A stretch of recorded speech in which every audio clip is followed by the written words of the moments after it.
Hey, so in 2018, you end up you're starting a lot of games and then you're relieving some games and then you get called up to the big leagues. And first off, and I like to ask people this question because it was the call that every kid dreams of that I was close to and didn't quite get, and you got that call. So what was that moment like for you? The moment of getting called up to the big leagues?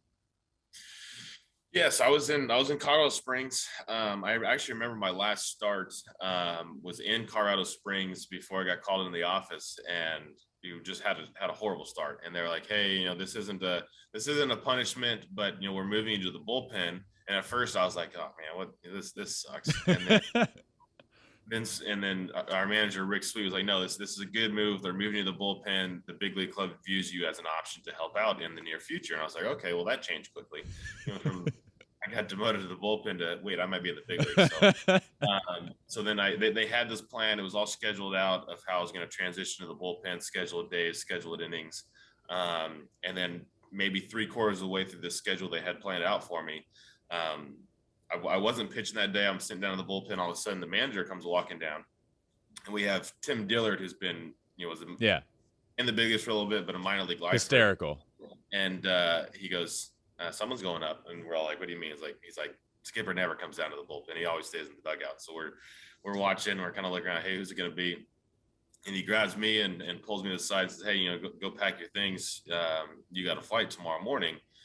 You're going to the big leagues." And I was like, sweet. This is obviously the perfect scenario. Obviously, wasn't starting well. Got moved to the bullpen, going to the big leagues, going to go help out. And I was lucky enough that my girlfriend at the time, now wife, was in Colorado Springs visiting, Mhm. and so I rushed up, packed my bag, called her. She picked me up. We went back to the apartment to start packing, and I was a mess. I was just flustered everywhere. I couldn't find anything to pack. Like I couldn't find a suitcase to pack. And she's like, "Hey, just chill. Just sit there for a second. Like, let me start packing things. Like, take a breath, Love that. enjoy it." And so, I mean, it was awesome. We went and got dinner after, but I was fortunate enough to have her there to help me because I was a mess. I was running around like chicken with my head cut off. Just absolutely couldn't find stuff, like losing everything, like flustered. Like my flight was at like 5 a.m. the next morning, so I was like, I'm never gonna get packed in time. Like it was just a mess, but it worked out to have her there. Got called up on a Sunday day game in Milwaukee, so I flew from Colorado Springs to Chicago. There was a 1 o'clock game. I think I landed in Chicago at noon. So we're gonna Oh God. at game time. Rolled into the stadium about 1:15, maybe 5 or 10 minutes after the game started. They're like, "Hey, congrats, you're active." And I didn't know I was gonna be active that day. I thought I was gonna be active Monday when we went on the road. They're like, "Hey, you're active. Grab some food. Play catch in the third inning of the bullpen, and we'll see if you get. We'll try to get you in there tonight." And I was like, "Holy moly!" Like I went from gonna enjoy this first day up here to you're active, like you might pitch, and then it ended up taking 3 days before I actually got into a game. But yeah, it was crazy. Just the hectic trying to pack, trying to get out of there.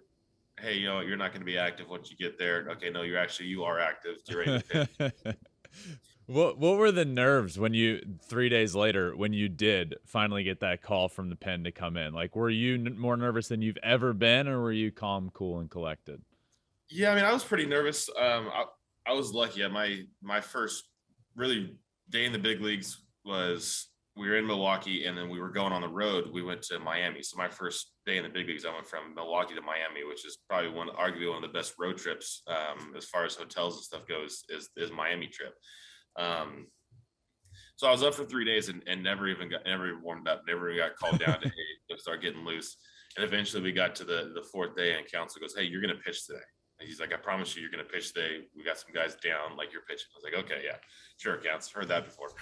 Um, and so the seventh inning rolls around. We're up, I think, like 4-2 against the Marlins, and I was like, "There's no chance I'm picking this game." We got Jeremy Jeffress, Josh Hader, and Corey Knable to throw three. Two of these three. Yeah. Actually, 2 innings left. We got three guys of those 2 innings. There's no way I'm pitching. And he calls down and says, "Yeah, I got the eighth inning." And I was like, wait a minute. I think he messed up. I think he needs to call someone else's game. There's no way I'm coming in a 2-run ball game my first outing in the big leagues. And sure enough, came in. First pitch went to the backstop. But then after that, we locked it in. Got a 2-inning save in my debut. And Wow. Yeah, it was funny. I was actually talking to counsel last week when one of our young guys debuted. I said, "Counts, do you remember my debut?" He's like, "Oh yeah." He goes, I had to throw you in a 2-run game in Miami. He goes, but I knew you could handle it because there's only 6,000 fans in that stadium. That's great. Thanks for watching. If you love flipping bats, swinging 3-0, or just talking ball, join us. Call us at 213-537-9339 with your questions. We have a weekly guest, and we have a lot of fun, so hit that subscribe button.